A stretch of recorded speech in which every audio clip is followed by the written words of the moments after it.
It's time for On My Grind, and this is a segment we have for you to learn from other people what their experiences are in their grind so that you can learn. So this is the part where you move your kitabu na kalamu upate kusikia kutoka wenye wanaifanya. What tips can you learn from? So today in studio we've got business editor Aby Agina. Whoa. Wase mko wapi manzi? Wase mko wapi?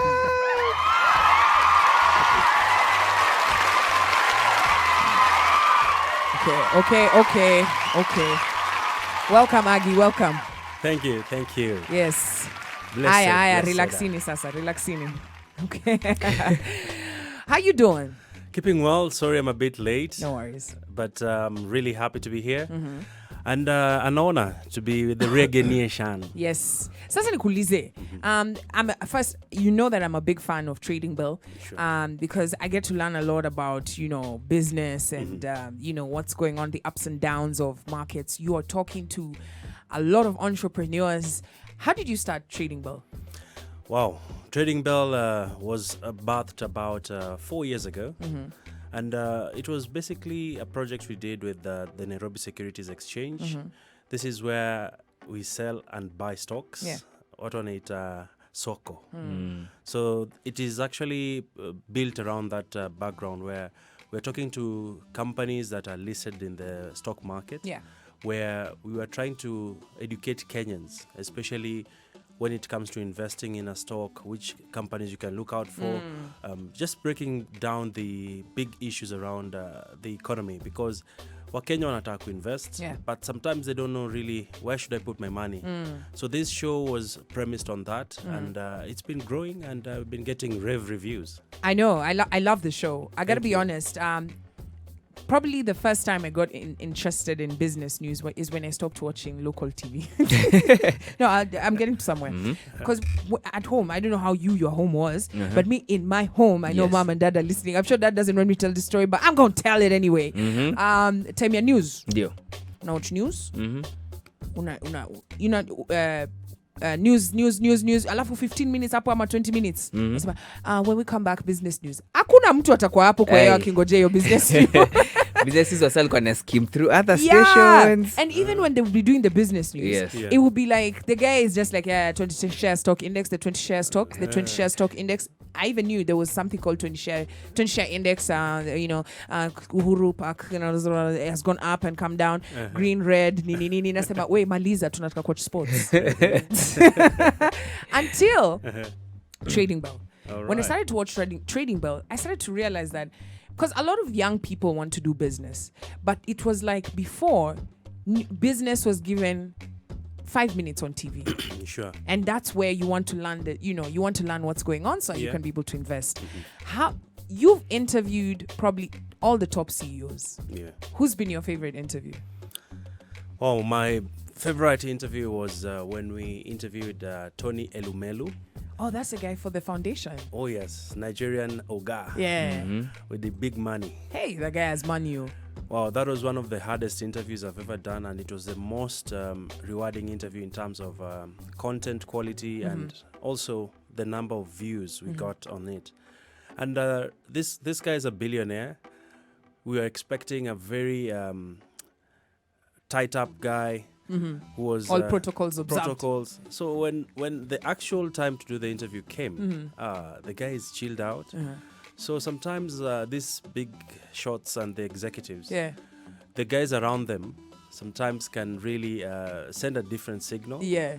And it can either make the vibe be better or not. So it was one of the big interviews we did, which I think really had a lot of feedback, especially when it comes to entrepreneurship.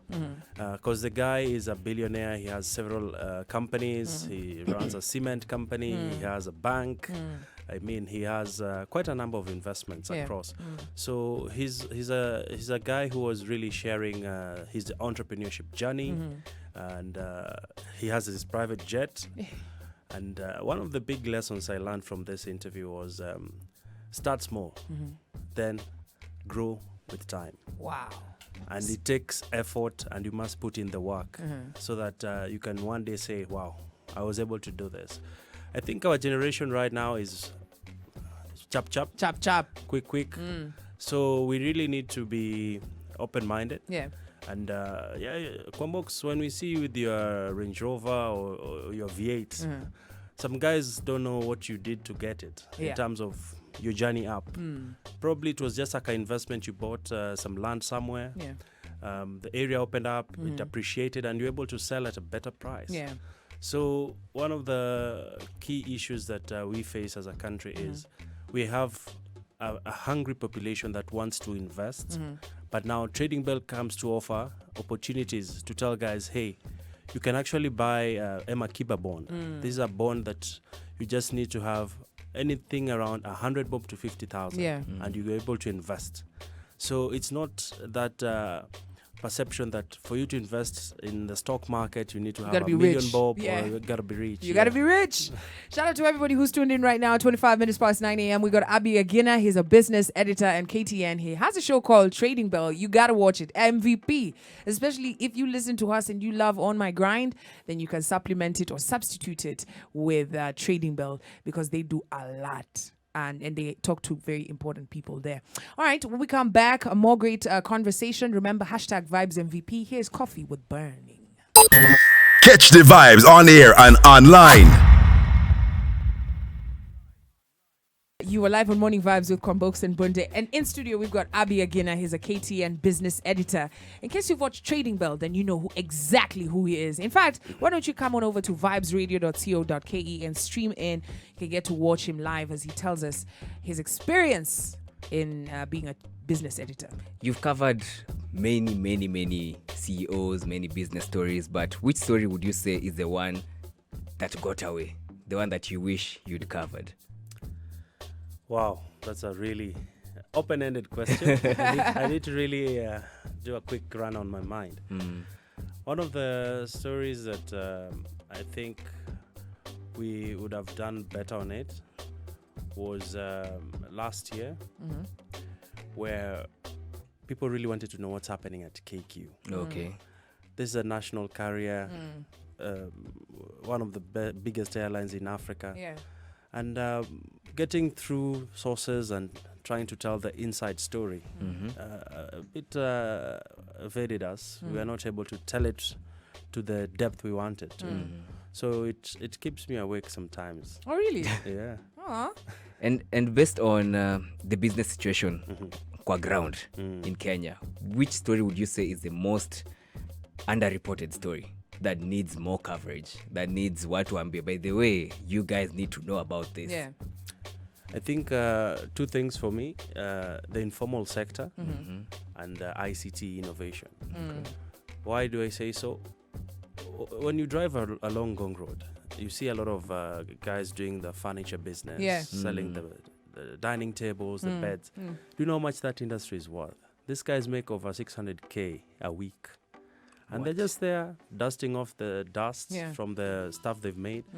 And unfortunately, when we tell their stories, KRA wako hapo. Wow. You know? So it's a challenge for us as journalists where we want to tell stories of these young entrepreneurs. At the same time, there's this other side of the coin that someone says, by them kini interview, ndafuatwa. Yeah. You know? So we need to really promote this entrepreneurship stories, especially for the informal sector and innovations. I think we're having a lot of innovations coming in as a country. Young guys are very creative. Guys are putting up some serious mobile applications, which are untold of. We just get to see them on international websites, Reuters, Bloomberg. And yet these are Kenyan bred stuff. But you know, I gotta be honest. I was thinking about it the other day. CNN highlighted a story of this guy who created wheelchairs that make it accessible for traders in Kenya to move around, especially if they're disabled. And you know, the person who shared it was like, "Oh, you know, I got to find out. I always find out these stories on international media."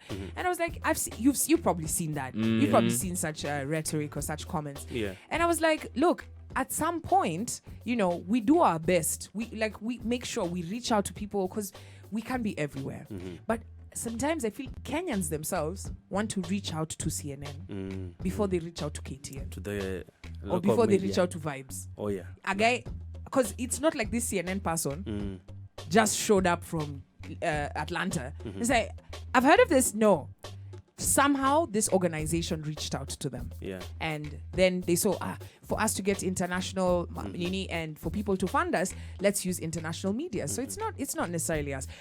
Let's talk about this new tax, the turnover tax. You've mentioned how when you highlight someone in business, KRA comes for them. What do you say about this turnover tax? Because today is the deadline, actually. Sure. So this turnover tax, if I was to break it down, it's basically what you've sold versus actually KRA wants to take a portion of what you've sold as an informal sector, so that they're able to get these guys to the tax bracket, because we're paying income tax, you and I, and him, such that we are one of the highest taxed countries. 30% of our income goes to the government. Are we getting enough in return as a country? So the turnover tax is basically aiming to also streamline the informal sector, because as we speak, it's not well regulated. Where a lot of cash is going through the leaks, where the government is not able to tap into that tax. Of course, the small traders are, of course, not so happy with this. Because it means you now have to declare how much you make. And Kenyans, wajua tu. Hakuna mtu hata kwanzia president, hakuna mtu anapenda kudeclare Kenya anamiliki. Ni kweli. Right now if you had a bunde ya cash hapo, ni bunde ama ni bunde? Hiyo bunda la cash. Nikuulize, Abi, si vitu siku hizi zinaendelea poa? Unajua utaniambia nini? Ni kujaribu tu. You won't actually declare that. That's your money. Tunatry manze, kuna watu wanataka na pesa ni zako. So we never declare. All right, we got Aby Agina in studio with us. Any questions you've got, you can use the hashtag #VibesMVP. When we come back, we'll finalize the interview. Catch the vibes on air and online.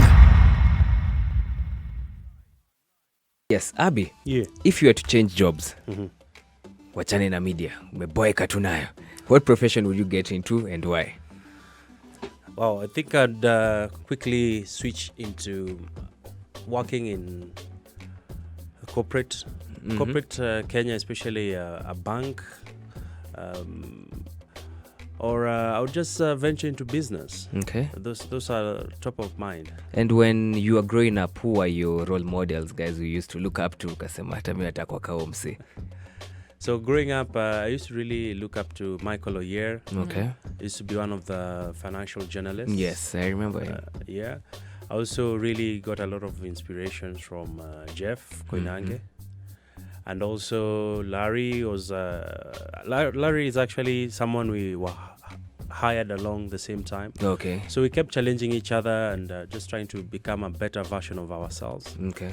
And of course, Richard Quest. Okay. And based on your experience in this industry, what can you say has changed in the media industry when you started? It can be in terms of tech, it can be in terms of how you gather information or research. What could you say has drastically changed within those years? When I look back to the days where business news was perhaps a niche for a chosen few, the narrative has changed. We're seeing more younger people interested in business news. At the same time, a lot of innovation coming in for business talk shows. Yes. There's, of course, a lot of things being rolled out, especially when you look at even the radio space. Yes. Radios are really keen on also having a lot of business content, which really resonates well with young people. So that is something that has consistently been changing over time. Okay. And of course, what do they call them? I'm forgetting the name. Podcasts. Yes. Yeah, podcasts have also really revolutionized how guys consume news content. And now speaking of all these advancements now in how people are consuming content, how would you say that social media has helped you in terms of growth, or in terms of even doing research? Social media is a powerful tool for two things. Number one, it's a platform that you can actually build your brand with as a person. Okay. Wherever, if you're, especially in our line of work, if I'm interviewing top cuts with various companies, and you're posting this, you're sharing the information, you're able to reach out to a big audience. It's no longer business as usual, where we just do a poster and you share it on your Facebook, Instagram, Twitter. People want a lot of more video content, punchy bites, Facebook status, WhatsApp status. So it's a really strong platform that would really encourage young guys to consider, especially when it comes to positioning your brand. Okay. And then, of course, the other thing with social media and how it is really a big element of our daily lives is you should really know the boundaries, what to post, what not to post. Okay. Yeah. And now there's a listener out there, Kwambox and I, huwa tunapatanga DMs kila siku, we brayo, tunataka job. Most of these guys are actually starting out. What advice would you tell someone who's literally fresh from campus, they don't have a job, and but wants to do your job? Yes. Oh, yeah. So hata mimi naweza soma news kwa TV surely. You have to start from somewhere. I think I remember when I was in Campo, we used to be part of the journalism club. So people believe that when you graduate your degrees enough and you can easily get into the job market. The employer of today is not really keen on your papers alone. They also want to see what has been your track record. Yeah. Were you active in your campus days? What were you doing?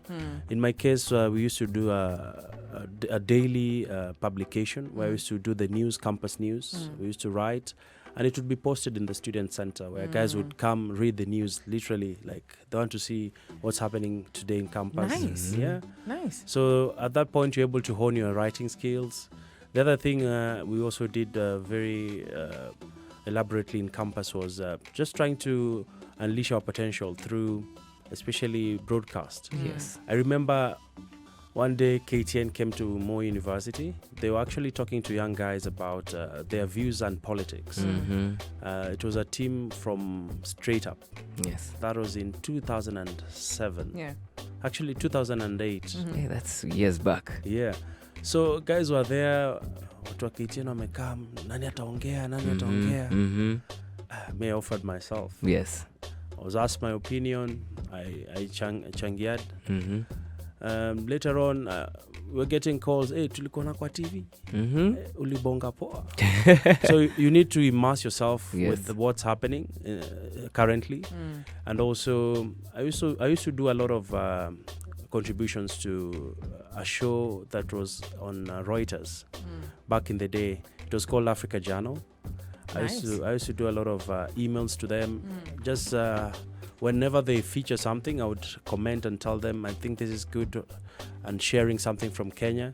And the beauty of that, when the show was coming to an end, they would read some of the comments from viewers, and it was a big deal. It was a big deal when you hear it. So you got to start where you are. Oh, yeah. I like it. Thank you so much for coming through. And that was actually the first message you said you learned from the people that you interviewed. There's someone who asked, Joe Mufasa has asked, ask him when the show airs. Niweke reminder. Just want to tell you tonight on Trading Bell, that's on KTN News, you will be interviewing Managing Director from Vale Leasing. Oh, yeah. Yeah, so make sure you watch it. And the repeat is on Saturday at 11:30. If you're an MVP and you love your grind, do not miss this show. Thank you so much, Aby. Catch the vibes on air and online.